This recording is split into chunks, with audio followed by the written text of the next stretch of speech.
अनि नमस्ते। आज पनि फेरि यहाँहरूमा उपस्थित भइसकेको छु विदेशका दुःख सुखका भोगाई र हामीले यहाँ गर्दै गरेका कामहरूको विषय र यहाँहरूको अहिलेको अवस्थाको विषयमा जानकारीमूलक भिडियोलाई लिएर फेरि पनि आज उपस्थित भइसकेको छु।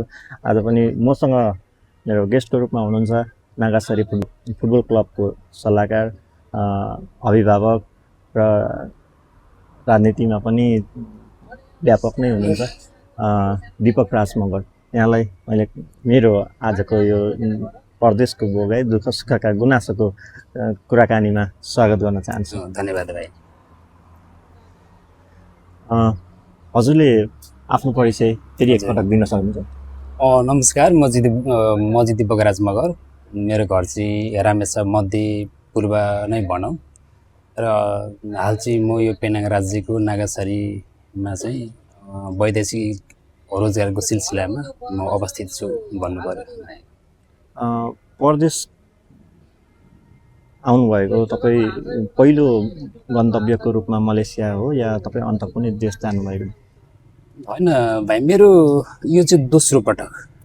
यो चाहिँ म चाहिँ यो भन्दाखेरि 2006मा चाहिँ म जोरबारुमा आएको थिएँ र त्यस जोरबारुमा चाहिँ लगभग 3 वर्ष पुरा गरेर गएर फेरि म चाहिँ यो 2017मा चाहिँ यो गन्तव्य चाहिँ यो मेरो दोस्रो भन्नु पर्यो। परदेश सुख त छैन, दुःख गर्दै गर्दाको अहिलेको अवस्था अनि विगतको अवस्थालाई सम्झिनु पर्दा कसरी सम्झिनुहुन्छ? अब परदेश भन्ने बित्तिकै एउटा सङ्घर्ष हो। अब सङ्घर्ष नै हो जिन्दगी। अब परदेशमा जो कोहीलाई पनि सोचे जस्तो त पक्कै पनि छैन। तैभन्दा पनि अब आफ्नो जीवनयापन गर्नको लागि अब परदेश आइसके पछाडि त्यसो अब सङ्घर्षलाई अब आत्मसात गर्दै त अब हिँड्नुपर्ने, काम गर्नुपर्ने त्यो अब एउटा बाध्यता छ। तर मैले विगतमा पहिलोचोटि आएको परदेशिक यात्रा र अहिलेको यात्रामा चाहिँ अलिकति भिन्नता फरक पनि छ मिजल भाइ। अब किन भन्दाखेरि त्यतिखेरको बेलामा अब तलबहरू पनि अलिक कमी। अब म त लगभग 494 बेसिकमा आएको थिएँ त्यतिखेर 2006मा भनेपछि अब हामीले मन्थली अब 1000 रुपियाँ पुर्याउनु पनि धेरै कष्ट नै हुन्थ्यो र अब 1000 रुपियाँ आयो भने पनि अब धेरै राम्रो, यो त अब यदि कमायो भनिन्थ्यो भनेदेखि। तर यो दोस्रोचोटि आउँदाखेरि चाहिँ हामी अब 1000 बेसिकमा नै आयौँ। बेसिकको हिसाबले त्यतिखेर लगभग कुनै कम्पनीमा 900, कुनै कम्पनीमा 1000 रुपियाँ चलिरहेको थियो। तर चाहिँ हामी चाहिँ अब कम्पनीको ले इन्टरभ्यूमा नै हामीसँग एग्रिमेन्ट चाहिँ 1000 रुपियाँको एग्रिमेन्ट गरेर नै यहाँ आएको थियौँ। तर अब यहाँ आइसकेपछि अब सङ्घर्ष त त्यही नै हो। अब परदेशको ठाउँमा अब सङ्घर्ष त भइहाल्छ नै हाल्छ। अब तपाईँ पनि सङ्घर्ष गर्नुभएको छ, हाम्रो भाइ पनि सङ्घर्ष गर्नुभएको छ। अब सङ्घर्ष सोच्ने हो भनेदेखि तपाईँको त्यो धेरै छन्। कस्तो खालको सङ्घर्ष, के खालको सङ्घर्ष, छुट्टै परिवेश, यहाँको छुट्टै समाज, यहाँको छुट्टै रहनसहन। अब तीमाथि अब पूर्व पश्चिम धेरै ठाउँको साथीहरूसँगको अब बसेर बस्नु पर्ने त्यो वातावरण होइन, त्यो भएको कारणले अहिलेसम्म सङ्घर्ष त तपाईँको सङ्घर्ष नै गरियो भनौँ न। तपाईँ पनि विगतको तुलनामा कमाइको दृष्टिकोणले अहिले निकै सकारात्मक पक्षमा छौँ हामी। हजुर हो त्यो चाहिँ। विगतमा मलेसियामा काम गर्दै गर्दा हामीलाई लेबर कस्ट काटिन्थ्यो भने अहिले त्यसको विकल्प आइसकेको छ। अहिले त्यो लेबर कस्ट काटिँदैन। हजुर। र अहिलेको नयाँ नियममा पनि यो KWSP कामदारहरूको लागि चाहिँ सुरक्षा, नेपालमा सामाजिक सुरक्षा कोष जस्तै यहाँको गभर्मेन्टले फरेनर वर्करहरूको लागि पनि यो सुविधा ल्याएर यसले पनि अलिकति कामदारलाई केही अब सहजता दिएको छ। अब राहत भनौँ न। हजुर, एक किसिमको। अनि हजुरले यो पछिल्लो समय मलेसिया आइकन कति समय भयो? घर बिदामा जानुभएको छ अथवा छैन, के छ? म आएको जम्मा 2017मा म आएँ। त्यस पछाडि 3 वर्ष कन्ट्याक्ट पुरा हुने सक्ने बेलामा कन्ट्याक्ट पुरा हुने बेलामा चाहिँ यो अब कोरोनाको कारणबाट लकडाउन भयो। त्यस पछाडि लगभग 2 वर्ष लकडाउन भयो भनेपछि 5 वर्ष कम्प्लिट भयो। 5 वर्ष पछाडि म एकचोटि छुट्टीमा गएँ।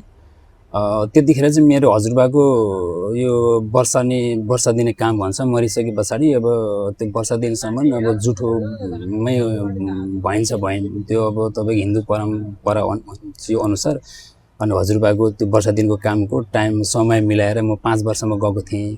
अनि त्यस पछाडि अब दसैँ तिहार होइन अब हाम्रो चाडपर्वहरू पनि लङ टाइम भएको थिएन, लङ टाइम भएको कारणले गर्दाखेरि म दोस्रो छुट्टी योभन्दा 1.5-2 वर्ष अगाडि दोस्रो छुट्टी, अहिलेसम्म 2 चोटि चाहिँ गएर आएँ भन्नुभयो भाइ। अहिले चाहिँ 9 वर्ष कम्प्लिट हुन लागेको कम्पनीमा चाहिँ। अब 9 वर्ष चल्दैछ भन्नुभयो। अब अझै पनि मलेसियाले तपाईँलाई कति समय जति रोकाउला? एकदम यो चाहिँ तपाईँले एकदम सही कुरा तपाईँको प्रश्न गर्नुभयो। अब एउटा के छ भनेदेखि भाइ हामीले कहिलेसम्म परदेश लाग्ने भन्ने कुरो त छँदैछ, कहिलेसम्म बसिन्छ भन्ने कुरो त छँदैछ। तर अब कुन ढङ्गले सोचिन्छ भनेदेखि अब हामी अब नेपाल गएर पनि अहिलेको स्थितिमा गएर केही गर्न सक्ने अवस्था पनि हामीमा छैन र हामी लामो समय यहाँ बसेर पनि तपाईँको यहाँनिर लामो समय बस्नलाई पनि उचित त खासै छैन। अब अहिलेको नयाँ राजनीतिकले अहिलेको नयाँ पार्टीले अब नयाँ नीति नयाँ नियमहरू चाहिँ अब लागू गरेको छ कि हामी आशावादी पनि छौँ। अब भनेको जस्तै अब ठ्याक्कै त नहोला, अब नेपालमा पनि अब रोजगार चाहियो भनेर तत्कालै रोजगार दिने अवस्था पनि छैन। त्यो अब नीति छ, अब नीति नियम अब कल कारखाना उद्योग त्यो बन्द भएकोहरूलाई अब तपाईँको सञ्चालनमा ल्याउनु पर्ने एउटा बाटो छ, सरकारको आफ्नै त्यो तहबाट अगाडि बढिरहेको होला। त्यो भएको कारणले गर्दाखेरि अब मेरो यति नै ठ्याक्कै नै यो कम्पनीमा बस्छु भन्ने चाहिँ मेरो ठ्याक्कै एउटा टाइम सेड्युल एउटा प्लानिङ चाहिँ छैन। तर मैले मेरो विचारमा र मैले मेरो मनसायले चाहिँ के सोचिरहेको छु भनेदेखि कम्तीमा नै अब अहिलेको नयाँ सरकार स्थिरता आउनको लागि अब नयाँ सरकारले एउटा केही गर्नको लागि चाहिँ लगभग 1.5-2 वर्ष त पक्कै लाग्छ। त्यो 1.5 वर्षसम्म चाहिँ यहाँ केही वेट गर्ने हो कि अब यही कम्पनीमा बस्ने हो कि भन्ने चाहिँ मेरो एउटा सोच मनसाय चाहिँ छ। तर ठ्याक्कै म यति बस्छु नै भन्ने चाहिँ अहिलेसम्म त्यो समयको निर्धारण चाहिँ छैन। तपाईँ पनि हाम्रो हामीले सोचेका, हामीले कल्पना गरेका, हामीले बनाएका योजनाहरूले मूर्त रूप पाउनका लागि पनि कुनै पनि देशको नागरिकलाई राज्यले कुन किसिमको नीतिहरू अपनाइरहेको छ त्यसले पनि निर्धारण गर्ने गर्छ। यहाँको व्यक्तिगत नेपाल फर्केपछि व्यक्तिगत योजनाहरू चाहिँ के अपनाउनुहुन्छ होला? यहाँले के प्लानिङ गर्दै हुनुहुन्छ? अब फ्युचर प्लानिङ त ठ्याक्कै यही भन्ने त छैन भाइ होइन। अब ठ्याक्कै अब किन छैन भनेदेखि हामीले बजेट अनुसारको प्लानिङ गर्नुपर्ने हुन्छ। अब आफूसँग के कस्तो बजेट छ, नेपालको तपाईँको राजनीतिक स्थिरता के कस्तो छ, राजनीतिक परिवेश के छ, त्यहाँको बजार व्यवसाय के छ त्यहाँ होइन, अब कुन ढङ्गबाट चल्दाखेरि चाहिँ कस्तो व्यवसाय ठिक हुन्छ भन्ने कुरो चाहिँ तपाईँको अलिकति त्यो बुझ्नुपर्ने सोच्नुपर्ने पनि हो। तर अब ठ्याक्कै गएर नेपालमा गएर यही गर्छु भन्ने उद्देश्य चाहिँ यो नै योजना भनेको चाहिँ छैन। तर पनि मैले एउटा सानो उद्देश्य एउटा विचार चाहिँ मेरो के हो भनेदेखि अब हामी जस्तो मान्छेले गएर कुनै बजारमा गएर ठुलो व्यवसाय कम्पिटिसन गर्नलाई गाह्रो छ।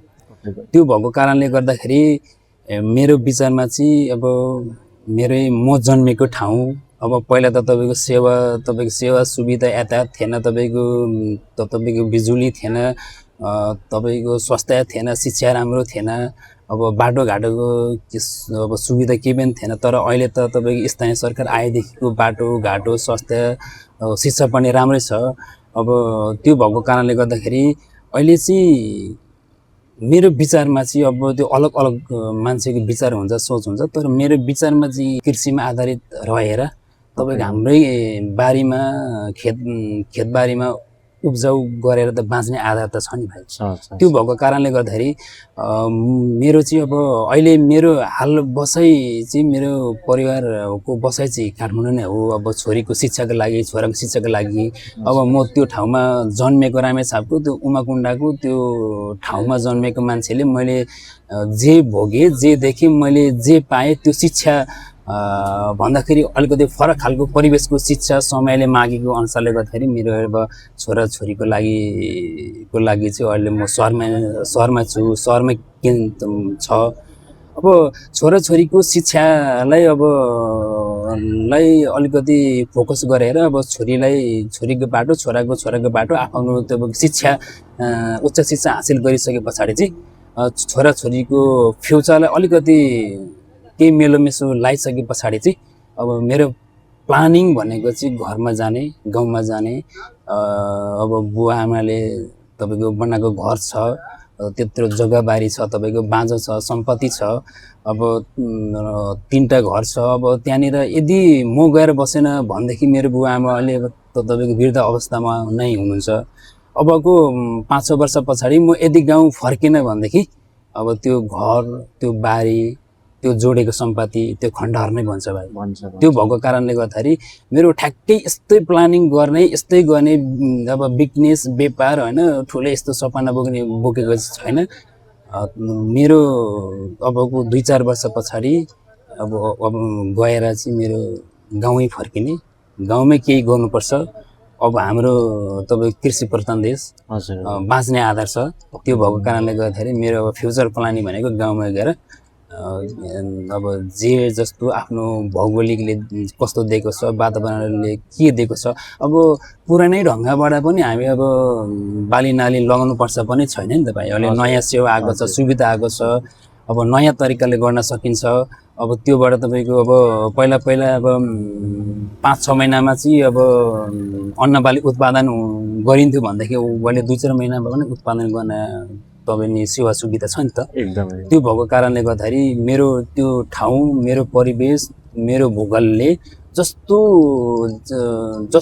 छ त्यो त्यही आधारमा चाहिँ अब गएर त्यही आधारमा रहेर कि अब कृषि गर्ने, बाँच्ने आधार चाहिँ प्लानिङ चाहिँ मेरो त्यही नै छ भाइ। यहाँको पहिलो प्राथमिकता छोराछोरीको आफ्नो छोराछोरीको उच्च शिक्षा हासिल गरे पश्चात चाहिँ परदेशबाट रिटायर्ड लाइफ चाहिँ आफ्नो पुर्ख्यौली जग्गा जमिनतिरै फर्केर कृषि पेसामा आधारित रहेर सहजपूर्ण वातावरणमा आफूलाई पाउनुहुन्छ।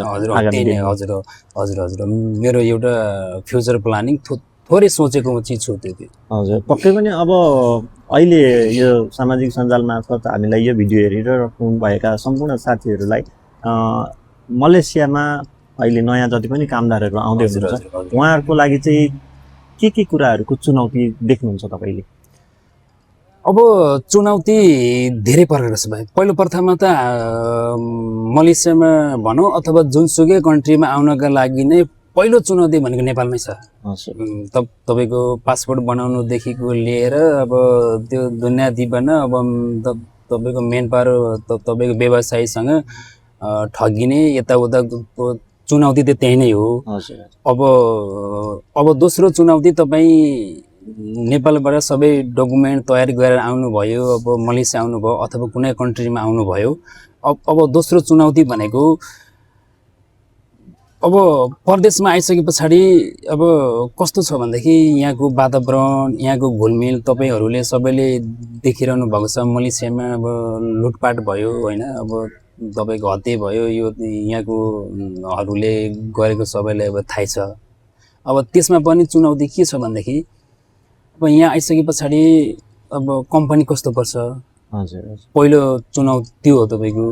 अब मेन पावर व्यवसायले त जे पनि भन्छ यति कमाइ हुन्छ, यति छ उति छ भन्ने कुरा गर्छ, तर यहाँ आइसके पछाडि कम्पनी कस्तो छ, होस्टेल कस्तो छ, कतिको सेफ्टी छ भन्ने कुरो पनि हुन्छ। अब यहाँ आइसके पछाडि यहाँको मलेसियाको महँगी यही नै हो। अब हजुर। तलब त तपाईँको अब बेसिक सेलरी अब तपाईँको 1700 छ, तर भन्दा पनि अब यहाँ तपाईँको महँगी त्यही हो। यहाँ तपाईँको चुनौती त धेरै देखिन्छ भाइ। अब प्रदेशमा चुनौती नै हो। तपाईँ सुरुदेखि अन्तिमसम्म जति वर्ष नयाँ होस् अथवा पुरानो होस्, जो चुनौती त तपाईँको छ। पनि विगतको तुलनामा सुरक्षाको दृष्टिकोणले चाहिँ पहिला भन्दा केही अहिले कम हो या के देख्नुहुन्छ के साथीभाइ सर्कलमा? मेरो विचारमा चाहिँ म 2006 मा पहिलोचोटि मलेसियामा आएको सुरक्षा र अहिलेको सुरक्षामा चाहिँ तपाईँको केही हदसम्म अहिलेको सुरक्षा चाहिँ छ भनौँ न। सुधार भयो। हजुर, सुधार त तपाईँको लगभग धेरै राम्रो सुधार भएको अवस्था हो। अब पहिला चाहिँ कस्तोसम्म थियो भनेदेखि अब एउटा एरियाको त्यहाँको एउटा मान्छेले अब त्यो हप्ता उठाउने अनि त्यो एरियाको मान्छेलाई चाहिँ तपाईँको त्यो सेलरी आइसके पछाडि केही पर्सेन्टहरू बुझाउनु पर्ने पनि थियो, मैले पनि बुझाएको हो। तर अहिले आइसके पछाडि र म 2017 मा जोइन भइसके पछाडि चाहिँ 1-2 वर्षसम्म केही हाम्रो यतातिर पनि घटना घट्यो। अब त्यस पछाडि चाहिँ जो पहिलाको र अहिलेको अवस्था त अब 2006-2026 तपाईँको अब अलिकति परिवर्तन पनि हुनु पर्यो नि त। त्यो भएको कारणले गर्दाखेरि अलिकति शान्ति सुरक्षाको लागि मलेसिया पहिलाको भन्दा अलिकति तपाईँको राम्रै छ, त्यसो मेरो विचारमा चाहिँ। हजुर यहाँ फुटबल अथवा खेलकुद क्षेत्रमा पनि धेरै नै रुचि राख्नुहुन्छ। भाइहरूलाई एकदमै धेरै समर्थन सपोर्ट गरेर लिएर पनि हिँड्नुहुन्छ र अहिले पछिल्लो समयमा हाम्रा नेपाली दाजुभाइहरू चाहिँ मदिरा सेवनको कारणले गर्दाखेरि धेरै नै समस्यामा देखिन्छ प्राय गरी। यो साथीहरूलाई केही सुझाव दिन चाहनुहुन्छ, सल्लाह दिन चाहनुहुन्छ? अब तपाईँले एउटा सही भन्नुभयो। एउटा हामी प्रदेशमा आइसके पछाडि एउटा उद्देश्य हुन्छ, किन प्रदेश आयो, कसरी आयो, के को लागि आयो भने एउटा उद्देश्य पनि हुन्छ। र साथीहरू विदेश आइसके पछाडि अब तपाईँ हामीले देखिरहेका छौँ यहाँ तपाईँको जाँड औँसी खाने, यताउता गर्ने, हो हल्ला गर्ने साथीहरूको अब खाने चिज हो, खानुपर्छ, तर त्यसलाई बुझेर खानुपर्छ। अब तपाईँ टाइम मिलाएर खानुपर्छ, कुन तरिकाले खाने हो। र अनि साथी सर्कलसँग पनि सङ्गत गर्दाखेरि कस्तो मान्छेसँग सङ्गत गर्दाखेरि आफूलाई फाइदा हुन्छ त्यो पनि हेर्नुपर्छ हामीले। त्यो भएको कारणले गर्दाखेरि म साथीहरूले के भन्छु भनेदेखि एउटा तपाईँहरू आउँदाखेरि म पनि अथवा जो कोही आउँदा पनि एउटा योजना, एउटा केही उद्देश्य बोकेर आएको हुन्छौँ। तर त्यो उद्देश्यलाई बिर्सेर यहाँ प्रदेशमा आइसके पछाडि त्यसलाई चटक्कै होइन बिर्सेर साथीसँग, साथी सर्कलसँग बस्ने, दारू खाने, जाँड खाने, हो हल्ला गर्ने, अब तीमाथि तपाईँको अब झगडा गर्न जाने, यो प्रथाबाट, यो विधिबाट चाहिँ तपाईँहरू हट्नुपर्छ कि। अब किन भनेदेखि अब हामीले आफ्नै तपाईँको मात्र लाइफ जोडेको छैन, यो वैदेशिक रोजगारमा तपाईँको फ्यामिली सबैको चाहिँ तपाईँको लाइफ जोडेको छ। तपाईँले एउटा फ्यामिलीलाई चाहिँ अब म यस्तो गर्छु उस्तो गर्छु, मेरो परिवारलाई सुख तरिकाले पाल्छु, म मेरो छोराछोरीलाई राम्रो खालको शिक्षा दिन्छु भन्ने एउटा योजना बनाएर आउनु भएको हुन्छ। त्यो भएको कारणले गर्दाखेरि तपाईँको मात्रै होइन कि तपाईँको फ्यामिली सबैको लाइफ जोडेको कारणले गर्दाखेरि एकदम टेक केयर रहनुपर्छ। र साथीसँग कुन ढङ्गबाट चाहिँ सङ्गत गर्ने, के चिज खाने, त्यो चाहिँ तपाईँ आफैले निर्णय गर्नुपर्ने अवस्था देख्छु कि भाइ। तपाईँ पनि हामी विदेशमा आफ्नो रहरले पक्कै पनि आएका छैनौँ। हामीलाई हाम्रो काँधमा जिम्मेवारी बोध भए पश्चात नै हामीले आफ्नो देशमा केही उपलब्धिहरू गर्न नसकेपछि परिवारको आर्थिक अवस्थालाई सुधार गर्नका लागि पनि हामी प्रदेशलाई गन्तव्यको रूपमा लिएर हामी यहाँ दुःख गरिरहेका छौँ।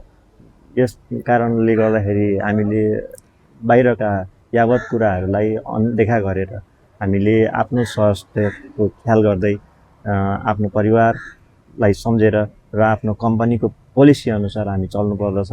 तपाईँहरू नयाँ जो अहिले मलेसियामा आउनुभएको छ, एकदम आफूलाई सकारात्मक परिवर्तनका लागि, सकारात्मक पक्षका लागि चाहिँ आफूलाई उभ्याउनुहोस्। आफ्नो योजनाहरू आफूले के जिम्मेवारका साथ आएको छु त्यो जिम्मेवारीहरूलाई सम्झेर पुरा गर्नुहुने नै छ। र यहाँले पटक पटक गरेर करिब 12-13 वर्षको समय हजुर अहिले मलेसियामा बिताइसक्नु भयो। हजुर एकदम यो 12-13 वर्षको समयमा तपाईँले हुन्डी भन्ने सुन्नु भएको छ छैन? अनि हुन्डीमा कारोबार गर्नु भएको छ छैन? के छ? यो हुन्डी त यो सुनेकै हो होइन, यो सुनेको हो। यो धेरै लामो समयदेखि नै तपाईँको यो एउटा सङ्गठित रूपमा चलिआएको यो एउटा के भन्नु, एउटा यो अब संस्था भन्नु नै मिलेन, अवैध छ यो। कुनै पनि एउटा तपाईँको साङ्गठित रूपमा चलेको ग्रुपहरू यो यो धेरै समय मैले 2006मा आउँदा पनि यो चाहिँ तपाईँको हुन्डी कारोबार भन्ने एउटा सुनेको नै हो। र हुन्डी कारोबार अहिले त अलिकति सेवा सुविधा भएर ब्याङ्कहरूको सुविधा, आइएमईहरूको सुविधा पनि नजिक भएको कारणले गर्दाखेरि अहिले कमै मात्रामा हुन्डीबाट पैसा कमै मात्रामा पठाउँला। तर त्यति बेला चाहिँ लगभग बाध्यतै थियो। अब कस्तो भनेदेखि अब त्यतिखेरको लुटपाट त्यही थियो, गुन्डागर्दी त्यही थियो। अनि तपाईँको अब आइएमईहरू पनि 1-2-4 घन्टा गाडी चढेर जानुपर्ने थियो। अब म नै 2006मा आउँदाखेरि गाडीमा 1.5 घन्टा 2 घन्टा चाहिँ गएर चाहिँ पैसा हाल्नुपर्ने अवस्था थियो। भनेदेखि त्यतिखेर चाहिँ जस यो हुन्डी कारोबार चाहिँ धेरै साथीहरूले पनि गरेको अवस्था हो। तर अहिले चाहिँ अलिकति यहाँ अब सेवा सुविधाहरू अब हामीले यहीँ नै अब नजिक, पहिला अब एटिएम थिएन, यहाँ एटिएम आयो। अब अहिले त अब ब्याङ्कहरू पनि नजिक, ती माथि अब मोबाइलबाट नै अब तपाईँ एप्सबाट नै त्यो अब अनलाइन सेवा सुविधा भएको कारणले गर्दाखेरि लगभग हुन्डी कारोबार चाहिँ अहिले पहिलाको भन्दा थोरै मात्रामा होला। हजुर निस्के पक्कै पनि छ, त्यो हुनु पनि पर्छ।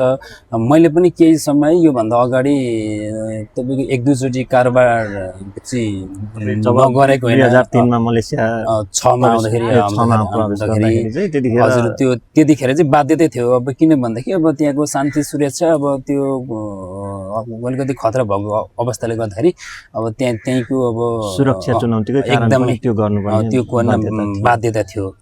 भनेपछि अहिले चाहिँ अब लगभग अब हामी अनलाइनबाट नै कारोबार गरिरहन्छौँ। ब्याङ्किङ प्रणाली पछिल्लो समय तपाईँ जब 2017मा मलेसिया प्रवेश गर्नुभयो त्यस यता हुन्डीमा कारोबार गर्नुभएको छ? हुन्डीमा अहिलेसम्म कारोबार खासै त्यस्तो गरेको छैन तपाईँको। अहिले पनि कतिपय साथीहरू यस्तो हुन्डीबाटै कारोबार गर्दै गरेको हामीले सुन्न सक्छौँ। नेपालमा पनि समाचारहरू पर्याप्त छन्। नेपाल सरकार मात्रै नभएर यो हुन्डी कारोबार अवैधानिक नै हो, गैरकानुनी हो। हाम्रो परिवारलाई पनि समस्या पर्न सक्छ नेपालमा पनि। अहिले कारोबार गर्ने साथीभाइहरूलाई के भन्न चाहनुहुन्छ? अब हुन्डी कारोबार यो अवैध हो। अब यो हामीले बुझेका छौँ। हामी यो बुझी पनि फेरि तपाईँको हामी त्यसमा सामेल हुन्छौँ क्या। अब पहिलो प्रथममा चाहिँ हाम्रो मिस्टेक नै यहीँ छ कि हामीले यो हुन्डी कारोबारले यो गर्नु हुँदैन। यो रिमिटेन्स पनि तपाईँको नेपाल सरकारलाई पुग्दैन। यो सबै कुरा हामीलाई ज्ञान हुँदै पनि हामी त्यो गरिरहेका छौँ केही पैसाको लोभले गर्दाखेरि। तर हामीले अहिले 2-4 पैसाको लागि सम्झेर मात्रै भएन कि आफ्नो फ्यामिली सम्झिनु पर्यो। अब हुन्डी कारोबारमा चाहिँ अब केही अप्ठ्यारो पऱ्यो भनेदेखि आफ्नो फ्यामिली मात्रै होइन, आफूले अब ट्रान्जेक्सनको हिसाबै अब धेरै मान्छेहरू तानिने सम्भावना, आफ्नो इष्टमित्र, आफ्नो जसलाई पैसा पठाएको छ त्यो तानिने भएको कारणले गर्दाखेरि हुन्डीबाट चाहिँ अब त हुन्डी कारोबार गर्नु भएन। र अहिले त अब खासै अब ब्याङ्कमा गएर आइएमई ब्याङ्कमै गएर पनि तपाईँको पैसा पठाउनु पर्छ भन्ने पनि छैन नि त। अब मोबाइल ब्याङ्किङ सिस्टमबाट सिधै तपाईँको एप्सबाट पनि हाल्न सकियो। त्यो भएको कारणले गर्दाखेरि अब हुन्डी कारोबार लगभग अब पहिलाको भन्दा निष्क्रिय नै भइसक्यो र हामी पनि एकदम सावधान हुनु एकदम आवश्यकता छ। सावधान हुनु अत्यन्तै आवश्यक पनि छ। यसबाट ठगिन सक्ने त छँदैछ नै। यसले हामीलाई नेपाल सरकारले नै हामीलाई भोलि गलत ठहर्याउन सक्छ होइन? यो गलतै हो। त्यसैले यो गलत कार्यमा पक्कै पनि नलाग्नु होला, नपस्नु होला। अझै पनि तपाईँहरू नयाँ हुनुहुन्छ र भर्खर मलेसिया आउनुभएको छ। हिजो मात्रै पनि मैले तामाङ पलङ्गीमा केही साथीहरूलाई, नयाँ साथीहरूलाई भेटेको थिएँ। उहाँहरूको यस्तै प्रतिक्रियाहरू, हुन्डीको कारोबार के यस्तो सुनिन्छ, यसमा चाहिँ के छ भनेर उहाँहरूले सोद्धाखेरि चाहिँ यो चाहिँ गलत हो, यस प्रक्रियामा जानु हुँदैन। हाम्रो आसपासमा अहिले एकदमै सेवा सुविधाहरू चाहिँ यहाँको गभर्मेन्टले पुर्याइरहेको छ। हाम्रो टोलमा भनौँ न, हजुर, अब नेपाली भाषामा हाम्रो टोलमै जस्तो अब लगभग एक स्थानबाट अर्को स्थानमा हामीले काम गर्ने आसपासमै ब्याङ्कहरू छ। हामीले ब्याङ्क मार्फत नै हाम्रो रकमलाई चाहिँ सुरक्षित तरिकाले पठाउन सकिन्छ। र अर्थतन्त्रको मेरुदण्ड भनेर पनि यसलाई चिनिन्छ, रेमिट्यान्सलाई। त्यसैले अहिलेको नेपालको अवस्थामा 30 वर्षभन्दा सानो उमेरका युवा साथीभाइहरूले चाहिँ देशमा व्यथिति, भ्रष्टाचार, अनियमितताको लागि आफ्नो ज्यानको आहुति दिनुभएको छ। हामी त अझ स्मार्ट भइसकेका छौँ। हामी परदेशमा आएर हामीले अनेकौँ कुराहरू बुझिसकेका मानिस भएर पनि हामी त्यसलाई गलत व्याख्या लगाएर हुन्छ, अथवा कसैलाई नराम्रो भन्नका लागि अथवा नराम्रो गर्नका लागि होइन, सरकारले मलाई केही गरेको छैन, मैले चाहिँ किन सरकारको ढिकुटी भर्ने भन्ने किसिमले त्यो सोचाइबाट हामी चाहिँ बाहिर निस्किनु पर्नेछ। र यति कुरा गर्दै गर्दाखेरि अब यहाँलाई मैले सोध्न चाहेँ, अहिलेसम्म तपाईँलाई विदेशमा यो मलेसियामा बसोबास गरिरहेको तपाईँको 9 वर्षको कार्यकालमा अविस्मरणीय क्षण नेपालको के सम्झन चाहनुहुन्छ अहिले? अब अविस्मरणीय क्षणहरू त अब नेपालको धेरै छ भाइ। अब अविस्मरणीय क्षणहरू त अब सबै नेपालमा जति बस्यो त्यो अविस्मरणीय क्षणै हुन्छ हामी विदेशको लागि चाहिँ। फेरि अब यतिखेर मैले अब सम्झिने एकदम अविस्मरणीय क्षण भनेको अब धेरै समय भयो चाडबाड नमनाएको, त्यो पनि अविस्मरणीय क्षण हुन्छ। अब आफ्नो परिवार फ्यामिलीहरूसँग बसेको, अब त्यो हामी परदेशीको लागि त तपाईँको अविस्मरणीय क्षण त सबै नै छ भनौँ न। त्यो तपाईँको त्यो कुन पोइन्टलाई लिएर कुरा गर्नु, कुन पोइन्टलाई नै उठाउने भन्ने नै त्यो फरक के अरे कन्फ्युज क्या तपाईँको। अब सबै अब हाम्रो परदेशमा छौँ, सबै नै त्यही पक्कै पनि हामी नेपालीहरूको चाडपर्वहरू आउने गर्छ। हामी त्यो चाडपर्वहरूलाई चाहिँ सकारात्मक र हामीले खुल्ला रूपमा मनाउन पाइरहेका हुँदैनौँ। यहाँको आफ्नै कम्पनीको टाइमअनुसार हामी चल्नुपर्ने हुन्छ। त्यसले हामीलाई हाम्रो चाडबाड नै हाम्रो लागि अविस्मरणीय छ। अनि यहाँको परिवारमा को हुनुहुन्छ अहिले, के कस्तो छ अहिले तपाईँको परिवारको अवस्था? मेरो परिवारमा अब अवस्था भन्दा नि पहिले मेरो परिवारमा मेरो अब बाबा मम्मी हुनुहुन्छ। बाबा मम्मी, बहिनी घरमा पाठको घरमा हुनुहुन्छ भनेदेखि मेरो ठुली बहिनीको चाहिँ विवाह भइसकेको। अनि म यता भाइ पनि कुर्सियामा छ। अनि बच्चा पढाउने सिलसिलामै मेरो बुहारी पनि काठमाडौँमै। भनेपछि हामी तपाईँको अहिले परिवारमा बहिनी विवाह गइसक्नु भएको छ, ठुली बहिनी, कान्छी बहिनीको बाँकी छ। त्यही नै भन्नुपर्दा अहिले एकदमै सम्झिनु पर्दा चाहिँ परिवारको सदस्य, सबैभन्दा सम्झिराख्नु भएको परिवार सदस्य कोही हुनुहुन्छ भने भन्नुहोस्। हजुर, म एकदम मैले सम्झिनु पर्दाखेरि चाहिँ पहिलो प्रथममा त मान्छेले भगवान सोध्छ कि भाइ, भगवान मूर्तिलाई पूजा गर्छ, तर जिउँदो भगवान भनेको बाबुआमा हो कि। हामीले भगवान खोज्नुको लागि एउटा आस्था हो, आस्थामा केन्द्रित रहेर त्यो आस्थालाई यसो मनसाय गरेर कुनै ठाउँमा गएर मूर्ति पूजा गर्नु अथवा तपाईँको प्रार्थना गर्नु त्यो फरक कुरो हो। तर तपाईँले साँच्चै भगवान खोज्नुहुन्छ भनेदेखि बाबुआमा हो, जिउँदो भगवान हो। त्यो जिउँदो भगवानलाई तपाईँको यतिखेर मैले सम्झिन्छु। म मेरो जिउँदो भगवानको कारणले गर्दाखेरि म यहाँ छु। म तपाईँसँग भेटेको छु, भाइसँग भेटेको छु, यो सङ्घर्ष गरिरहेको छु। हिजो मेरो जिउँदो भगवानले सङ्घर्ष गरेर मलाई यहाँ पठाउनु भयो। फेरि मैले सङ्घर्ष गरेर चाहिँ मेरो छोराछोरी, मेरो परिवारलाई त्यो बाटोमा लैजाँदैछु कि। त्यो भएको कारणले गर्दाखेरि म पहिलो प्रथममा मैले सम्झिने मैले भनेको चाहिँ मेरो जिउँदो भगवान, मेरो बुवा आमालाई। र दोस्रो मैले सम्झिँदाखेरि मेरो श्रीमती।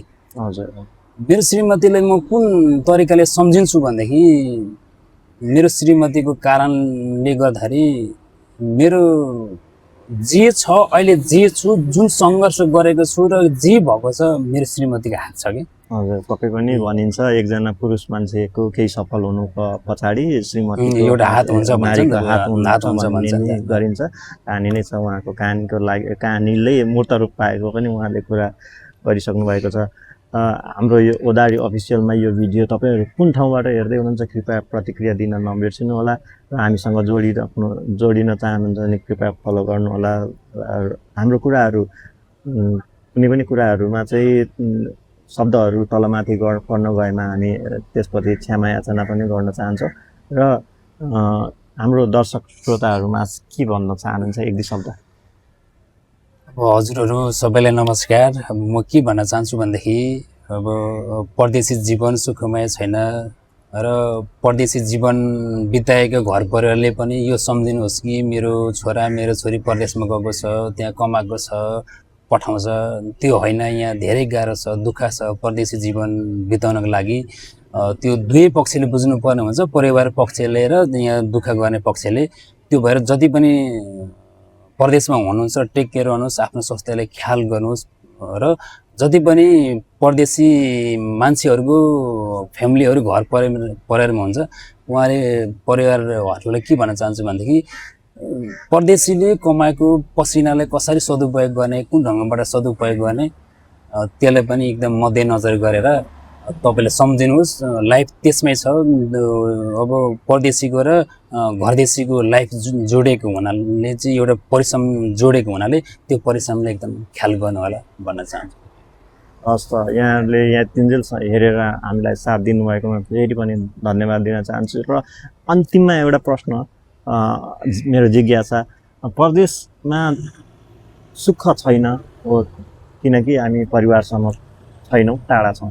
तर तपाईँले यो करिब दोस्रो पटकको यहाँ आए पश्चात पनि तपाईँले करिब 12 वर्ष समय बिताइसक्नु भएको छ र परदेशमा एउटा यस्तो सम्झिन लायक कुनै पल अथवा यो परदेशमा पनि यतिको चाहिँ छ है, यो चाहिँ यस कुरामा चाहिँ म पनि सेटिस्फाइड छु अथवा खुसी छु भन्ने केही छ भने राखिदिनुहोस् न। हजुर, यसमा चाहिँ मैले छोटोमा भन्नुपर्दाखेरि हाम्रो यो नागासारीको फुटबल टिमहरू यहाँ अब नेपाल तपाईँको नेपालमा चाहिँ तपाईँको अब त्यो सबै जिल्लाका मान्छेहरू यहाँ केन्द्रित भएर एउटा क्लबलाई तपाईँ स्थापना गरेर त्यो क्लबबाट चाहिँ अब खेलकुदमा ध्यान दिएर चाहिँ तपाईँको आफ्नो टिम वर्क गरेर गएको चाहिँ एकदम तपाईँको मलाई यहाँ एकदम तपाईँको यहाँ त्यसमा चाहिँ खुसी छु क्या। किनकि भन्नाले अब परदेशमा आएर पनि टाइम मिलाएर पनि हामी अब खेलकुद क्षेत्रमा चाहिँ हामी लागि परेका छौँ। त्यो चाहिँ तपाईँ